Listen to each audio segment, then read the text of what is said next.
Hello guys, আসসালামু আলাইকুম। আমি আজকে ঘুঘু পাখির কতটুকু ছানা নিয়ে এলে আপনারা শিকারি করে তুলতে পারবেন আমি সেই সম্পর্কে বলবো। তো মূল টপিকে আসা যাক। আপনারা ঘুঘু পাখির ছানা সংগ্রহ করবেন এই সাইজের, যেমন আপনারা আমার ভিডিওতে দেখতে পাচ্ছেন। একটা মেয়ে একটা ছেলে, আপনারা যেখান থেকেই হোক সংগ্রহ করবেন। করার পর আপনারা তাকে সময় দেবেন কিংবা তাদের তাদের সাথে বেশি থাকার চেষ্টা করবেন, তাকে হাতে তুলে খেলার চেষ্টা করবেন। তাকে ছোট থেকে তাকে সময় দিতে হবে অনেক।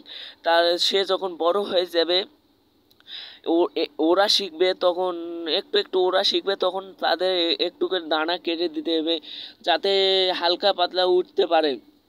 তখন আপনারা তাদেরকে তাদের নিয়মিত খাবেন, তাদের নিয়মিত কথা বলবেন, তাদের সাথে কথা বলার চেষ্টা করবেন। তাদেরকে পোষা গড়ে তুলতে যেভাবে তাদেরকে লালন পালন করতে হয় সেভাবে করবেন। তাদেরকে নিয়মিত খাবার দিবেন, তাদেরকে সঙ্গে থাকবেন। তাদের সব সময় একটু বাইরে খোলা জায়গাতে নিয়ে যেতে হবে, তাদের আপনার সঙ্গে থুতে হবে। তো এভাবে আপনারা যদি আপনাদের ঘুঘু পাখির ছানাকে আস্তে আস্তে বড় করে তোলেন, তাহলে আপনারা আপনাদের ঘুঘু পাখির ছানা দুটোকে শিকারি করা সম্ভব।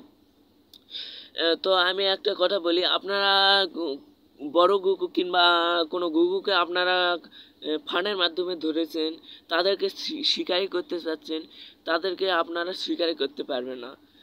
তো এটা কোনোভাবে সম্ভব নয় ভাই। আপনারা যদি এইরকম ফানে ধরা ঘুঘু পাখি শিকারি করতে চান, তাহলে আপনারা এই ওগুলো ঘুঘু পাখি আপনার শিকারি করতে পারবেন না।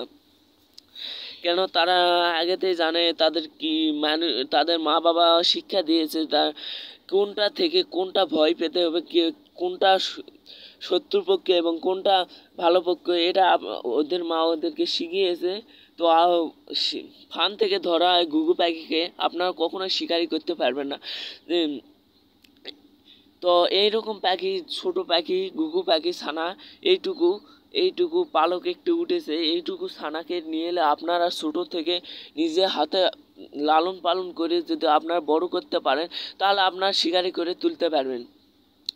তো আমরা অনেকেই ভাবি যে বড় হলে তারা উড়ে যাবে, এক হবে, তাদের এটা এটা এটা করলে ভুল ধারণা। তাদেরকে শিকারি করলে তারা আপনাদের সঙ্গে থাকবে।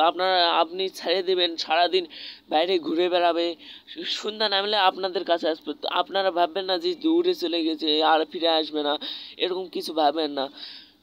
তো ওরা সন্ধ্যা লাগলে কিংবা ওদের খাবার খাওয়ার সময় হলে ওরা আপনাদের কাছে চলে আসবে, আপনার বাড়িতে চলে আসবে, আপনার বাড়িতে এসে আপনাকে খুঁজবে, খাবার খাবে। কিন্তু আপনার যে ঘুঘু পাখিকে পালেন তারা জানে না তো আপনার বাইরে কিভাবে খাবার সংগ্রহ করতে হয়, তারা জানে না। তার জন্য আপনাদের কাছে ঘুঘু পাখিরা উড়ে আসবে। আর একটা কথা বলি, আপনারা যদি আপনাদের বড় ঘর থাকে কিংবা একটা রুম আছে, সেই রুমে আপনি ঘুঘু পাখিকে থোয়ার মতন ওটা ফ্রি আছে, আপনাকে ওই রুমে ঘুঘু পাখি থুবেন, ওইখানে থাকলে আপনি প্রবেশ করতে পারবেন। তাহলে আপনাকে আপনার ঘুঘু পাখির দানা খেতে হবে না। তাহলে আপনি সেই রুমে ঢুকে আপনার ঘুঘু পাখির ছানাকে লালন পালন করে আপনাকে এই ঘুঘু পাখির ছানাকে আদর যত্ন করে পালে পুষতে পারবেন বড় হলে। কিন্তু ছোটো খাঁচা থাকলে ঘুঘু পাখি উড়ে যেতে চাইবে সবসময়, তাদের মাথায় ঢুকতে যে কীভাবে পালিয়ে যেতে চায়, পালিয়ে যাওয়া যায়। কিন্তু আপনারা যখন রুমে ছাড় দিবেন তখন তো আর বেরিয়ে যেতে পারবে না। তখন আপনারা তাদেরকে ভয় কাটাতে পারবেন। ছোট থেকে এভাবে যদি আপনারা বড় করতে পারেন, তাহলে আপনাদের পাখিটা নিশ্চয়ই শিকারি পাখিতে তৈরি হবে। তো আজকের ভিডিও এইটুকুই। তো আপনাদের ভিডিও যদি ভালো লাগে লাইক এবং সাবস্ক্রাইব দুটোই করে দেবেন। আল্লাহ হাফেজ। এবং পাশে থাকা বেল আইকনটি ক্লিক করে দেবেন। তো আজকে আমি বিদায় নিচ্ছি। আল্লাহ হাফেজ, আসসালামু আলাইকুম।